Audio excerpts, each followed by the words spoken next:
Welcome to the Tamil talkies .net. இன்றைக்கி நம்ம திரை விமர்சன நிகழ்ச்சியில் இயக்குனர் KS பிரகாஷ் ராவ் இயக்கத்தில் வெளியே வந்திருக்கிற இஞ்சி இடுப்பழகி படத்தை பற்றி பார்க்க போகிறோம். இஞ்சி இடுப்பழகி இந்த படத்துடைய கதையை பற்றி பார்த்தோம்னா, படத்துடைய ஹீரோயின் சின்ன வயசுலேருந்தே தான் குண்டா இருக்கிறத பற்றி கவலைப்படாமல் வஞ்சகம் இல்லாமல் வளர்ந்துடுறாங்க. இதனாலேயே இவங்க கல்யாண வயசு தாண்டி போயும் கூட இவங்களுக்கு மாப்பிள்ளை செட் ஆகாமல் தள்ளி போய்கிட்டு இருக்கு. ஒரு கட்டத்துக்கு மேலே இந்த பிரச்சனையினாலே இவங்க நிறையா அசிங்க அவமானங்களையும் சந்திக்க வேண்டியிருக்கு.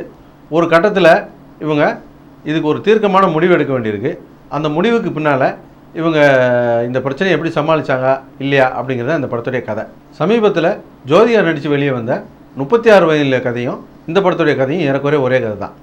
அந்த கதையில் ஜோதிகா ஒரு தகுதியும் திறமையும் வாய்ந்தவங்க தான். அவங்களுடைய கல்யாணத்துக்கு பின்னால் குடும்பம் பிள்ளைக்குட்டின்ற சூழ்நிலை வந்த பிறகு அவங்களுக்கு கிடைக்க வேண்டிய மரியாதையும் அந்தஸ்தும் அவங்க சமுதாயத்துலேயும் அவங்க குடும்பத்துலேயும் கூட கிடைக்காம போயிடும். அதனால் அவங்க ஒரு மன அழுத்தத்துக்கு தள்ளப்பட்டுருவாங்க. மறுபடியும் அவங்களுக்கு ஒரு சந்தர்ப்பம் கிடைக்கும்போது அந்த இழந்த மரியாதையும் கௌரவத்தையும் அவங்க திரும்ப பெறுவாங்க. அதுதான் அந்த படத்துடைய கதை. அந்த கதையை ஒரே நேர்கோட்டில் சொல்லியிருப்பாங்க.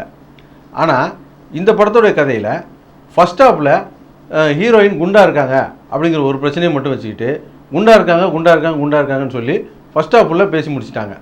ஃபஸ்ட் ஹாஃப் முடிய செகண்ட் ஹாஃபில் இந்த குண்டு பிரச்சனையை விட்டுட்டு ஹீரோயின் ஹீரோவை லவ் பண்ணுறாங்க. ஹீரோவை இன்னொரு பொண்ணு லவ் பண்ணுறா, ஹீரோயினை இன்னொருத்தன் லவ் பண்ணுறான். இதுக்கிடையில் இந்த குண்டா இருக்க பொம்பளைங்கள்லாம் வச்சுக்கிட்டு ஒருத்தன் இலக்க வைக்கிறேன்னு சொல்லி ஒருத்தன் பிஸ்னஸ் பண்ணிக்கிட்டு இருக்கான். இப்படி படத்துடைய மைய கதையை விட்டுவிட்டு வெவ்வேறு பிரச்சனையை போட்டு குழப்பினது தான் இந்த படத்துடைய பிரச்சனை.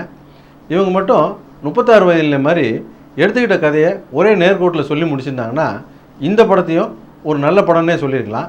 ஆனால் குழப்பி கோட்டை விட்டுட்டாங்க அப்படின்னு தான் சொல்லணும்.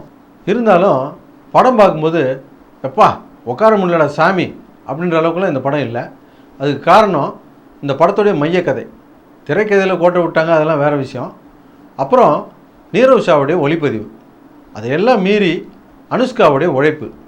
படம் பார்க்குற ஒருத்தருக்குள்ளேயும் அனுஷ்காவுடைய உழைப்புக்காவது இந்த படத்தை பார்க்கணுன்ற எண்ணம் இருந்ததுனால தான் இந்த படத்தை எல்லோரும் உட்காந்து பார்த்துக்கிட்டு இருந்தாங்க. பொதுவாக சினிமாவில் ஹீரோக்கள் தான் இந்த மாதிரி படத்துக்காக உடம்பை ஏற்றி இறக்கி நம்ம கேள்விப்பட்டிருக்கோம். ஹீரோயினுங்க இதுக்கு முன்னால் பண்ணியிருக்காங்களான்னு தெரியல. ஆனால் அனுஷ்கா இன்றைக்கி ஒரு முன்னணி கதாநாயகியாக இருக்காங்க. ஒரு நிமிஷமும் ஒரு நாள் அவங்களுக்கு சில லட்சம் சில கோடியை சம்பாரித்து கொடுக்குற இந்த காலகட்டத்தில் ஒரு படத்துக்காக அவங்க ஒரு 20 கிலோ ஏற்றி இறக்கியிருக்காங்கிறது சாதாரண விஷயம் கிடையாது. சாதாரணமாக ஒரு மனுஷன் வெயிட்டை ஏற்றி இறக்குறது அப்படிங்கிறது சாதாரணமான விஷயம் கிடையாது. நம்ம வாழ்க்கையில் நடந்த ஒரு கூத்த சொல்கிறேன் கேளுங்க. ரொம்ப நாளைக்கு பிறகு ஒரு நண்பர் டாக்டர் ஒருத்தரை சந்திக்க இருந்துச்சு. அவரை பார்த்த உடனே மேலே எங்கேயும் பார்த்தாரு. பார்த்துட்டு என்னையா பானை வெளியே வந்துருச்சு, தொப்பை வெளியே வந்துருச்சுன்னு வச்சுக்க, வியாதி உள்ளே வந்துருச்சுன்னு அர்த்தம். சீக்கிரம் தொப்பையை குறைக்கிறதுக்கு வேலையை பாரு அப்படின்னாரு.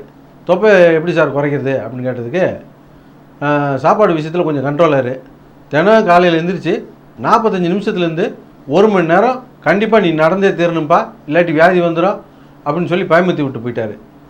சரி நம்மளும் இனி வாக்கிங் போகலாம், வியாதி வந்துடும் போலுக்குன்னு பயந்து வாக்கிங் போகலான்னு புறப்பட்டா ஊர்லேருந்து கல்யாணத்துக்கு காது குத்துக்குன்னு பத்திரிக்கை கொண்டாந்து வச்சுக்கிட்டே இருக்காங்க.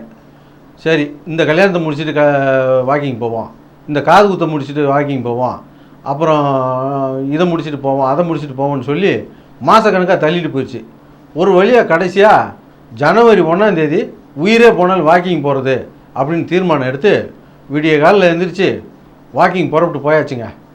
போயிட்டு வரும்போது பார்த்தா ரோட்டில் நம்ம தூரத்து சொந்தக்காரர் ஒருத்தர் திரும்பி பார்த்துட்டு கொஞ்சம் தூரத்தில் வண்டி நிறுத்திட்டார். பைக்கில் போய்கிட்டு இருந்தவர். என்ன மாப்பிள்ள நடந்து போய்க்கிறீங்க அப்படின்னாரு. அதான் மாமா வாக்கிங் போயிட்டுருக்கேன். வாங்க வண்டியில் கொண்டு போய் விட்டுறேன். இல்லைங்க வாக்கிங் போயிட்டுருக்கேன், நடந்து போயிட்டுருக்கேன், நான் போய்க்கிறேன் போங்க.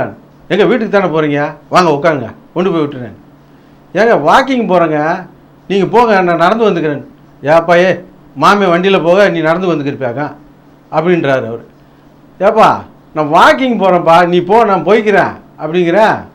இப்போ நீ வர்றியா இல்லையா, இல்லாட்டி மாமன் நடந்தே வரேன்ட்டு அந்த ஆள் வண்டியை விட்டு இறங்கி நான் வண்டியை ஊட்டிக்க வர்றேன் அப்படின்றாப்புல. எப்பா நீ வண்டியை எடு, வீட்டிலே கொண்டு போய் விடு என்னன்ட்டு வண்டியில் போய் இறங்கி வீட்டு வாசலில் இறக்கி விட்டாரு அப்படின்ட்டு. சரி வீட்டு வரைக்கும் வந்தவர் அப்படியே அனுப்ப முடியாதுல்ல, வாங்க உள்ளே வந்து காபி டீ ஏதாவது சாப்பிட்டு போங்கன்னா, போப்பா ஏய் கொள்ளை சோழி கிடக்கு அதெல்லாம் போய் எவன் பார்க்குறது, வீட்டில் உட்காந்து காப்பியாக குடிச்சிக்கிருப்பாங்க அப்படின்ட்டு அவர் கொள்ள வேலை இருக்காமா. நம்ம வேலையை பூரா அங்கே எடுத்துக்கிட்டு அவர் வேலையை பார்க்க புறப்பட்டு போயிட்டார். பாருங்கள், நம்ம ஒரு சாதாரண ஆள் நம்ம ஒரு வேலையை செய்யணும்னு புறப்பட்டா அதை கெடுக்க ஊர்லேருந்துலாம் புறப்பட்டு ஆள் வராமல் பாருங்க. இவங்களுக்கெல்லாம் எவ்வளோ பிஸியான ஆளுங்க. இவங்க இந்த வேலையை செஞ்சுருக்காங்கன்னா இவங்களுக்கு நிச்சயமாக நம்ம பாராட்டமாக இருக்க முடியாது. மொத்தத்தில் இந்த படம் எப்படி இருக்குது அப்படின்னு கேட்டிங்கன்னா, தமிழ் தெலுங்கு 2 மொழியில் எடுக்கப்பட்ட இந்த படம் முழுக்க ஒரு தெலுங்கு படத்தை பார்த்த ஒரு உணர்வை தான் கொடுக்குது. படத்தோட மையக்கதை நல்லா இருந்தாலும் படம் முழுக்க கிளைக்கதைகளை போட்டு குழப்பினதுனால இந்த படத்தை ஒரு முழுமையான நல்ல படம் அப்படின்னு சொல்ல முடியல. இருந்தாலும் ஒரு முறை பார்க்கலாம். எங்களுடைய நிகழ்ச்சிகள் உங்களுக்கு பிடித்திருந்தால் உடனுக்குடன் கண்டு மகிழ கீழே உள்ள